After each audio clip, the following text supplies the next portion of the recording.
Emirimu gisanyaladde ku Mwana Highway Hotel Iganga. Omusajja bw'afiiridde mu kisenge ekimu. Afudde Kalamagi Charles ng'onakola mu kibiina kya Pathfinder International Uganda. Kigambwa nti yabadde awalampa amadaala okugenda mu kasenge mwasula. Namba 1011 n'agwa n'afa.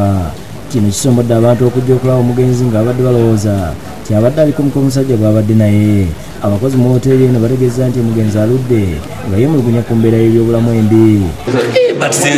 Abadde amaze omwezi gumu ng'asula mu hoteeri eno.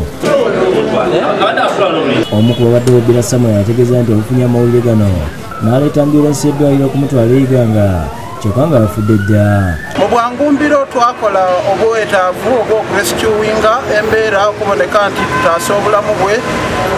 Ambyulensi ya Iganga Hospital yayita mu bwangu n'abasawo.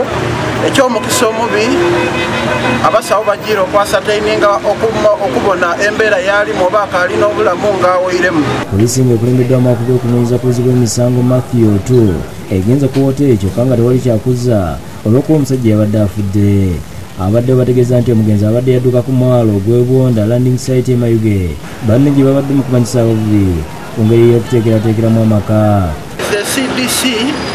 CDC Tiddy Bwekiwaayo ayenga is a health officer. Omulambo gwe gujjiddwa mu ddwaliro Iganga ne guweerezebwa e Mulago kuba kitegeerekese nti yazaalibwa Kyenjojo.